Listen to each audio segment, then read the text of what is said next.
हिंदी फिल्मों का एक दौर वो भी था जब फिल्में तो बन रही थीं पर चल नहीं रही थीं। कई सौ करोड़ के कर्ज में डूबी इंडस्ट्री भारी भरकम टैक्स और वीडियो पायरेसी के चलते लगभग घिसट रही थी। ऐसे समय में फिल्में बनाने के लिए पैसा जुटाना काफी मुश्किल काम हो गया। गौरतलब है कि हिंदी फिल्म इंडस्ट्री को इंडस्ट्री का दर्जा साल 1997 में जाकर मिला। मतलब ये कि फिल्म इंडस्ट्री बनाने के लिए बैंक भी कर्जा नहीं देते थे। ऐसे में फिल्म इंडस्ट्री अंडरवर्ल्ड के चपेट में आ गई, जो न केवल फिल्मों में अपना पैसा लगाने लगे बल्कि फिल्मों से जुड़े फैसलों पर भी हस्तक्षेप करने लगे।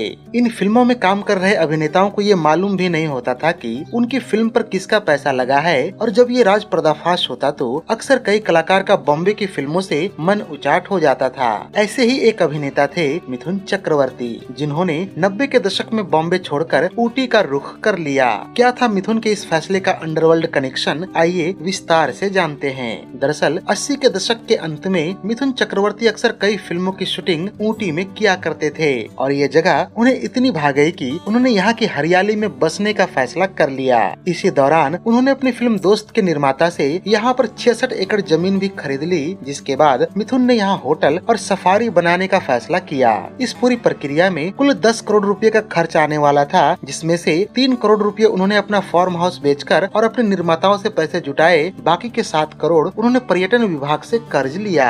यही वो समय था जब अंडरवर्ल्ड भारत में अपनी जड़ें फैला चुका था, और कई फिल्म निर्माता अपनी फिल्में फाइनेंस करवाने के लिए दाऊद इब्राहिम की जी हजूरी किया करते थे, और फिल्म बनाने या बेचने के अलावा कई गैर कानूनी कार्यों में भी जुड़े हुए थे। इनमें से 2 लोग थे, हनीफ कड़वाला और समीर हिंगोरा, जिनकी एक कंपनी थी मैग्नम वीडियोज, जो फिल्मों के वीडियो कैसेट बेचा करती थी।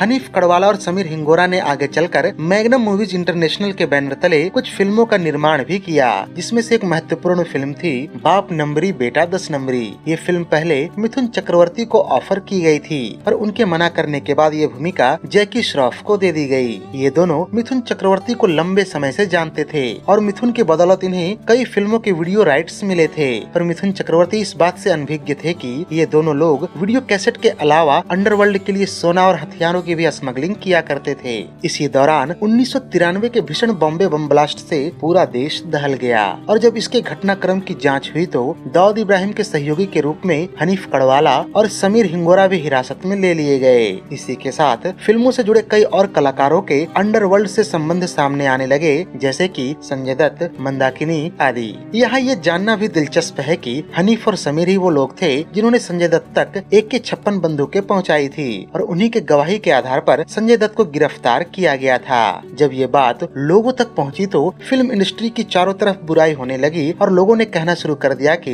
हिंदी फिल्म इंडस्ट्री दाऊद इब्राहिम के कब्जे में आ गया है। आम लोगों के अलावा शिवसेना ने भी इस बात की कड़ी निंदा की और अपने मुखपत्र सामना के जरिए संजय दत्त और हिंदी फिल्म इंडस्ट्री की बखिया उधेड़ दी। इन सब बातों से मिथुन चक्रवर्ती सदमे में आ गए, और वो तुरंत शिवसेना प्रमुख बाला साहेब ठाकरे से मिलने जा पहुँचे। बताते चले कि मिथुन चक्रवर्ती और बाला साहेब ठाकरे के बीच बेहद घनिष्ठ संबंध थे, और बाला साहेब उन्हें अपने बेटे की तरह मानते थे। मिथुन ने बाला साहेब ठाकरे से कहा कि जिस तरह की रिपोर्ट सामने जैसे पत्रिकाओं में लिखे जा रहे हैं, उसके कारण फिल्म इंडस्ट्री की छवि काफी धूमिल हो रही है, और ऐसा लग रहा है जैसे हम सब उस अपराध में शामिल हैं। मिथुन के काफी समझाने के बाद बाला साहेब ठाकरे नर्म हुए और संजय दत्त से मिलने के लिए तैयार हुए। बताते चले कि बाद में संजय दत्त की रिहाई में बाला साहेब ठाकरे ने बड़ी अहम भूमिका निभाई थी, जिसमें कुछ योगदान मिथुन चक्रवर्ती के समझाने का भी रहा।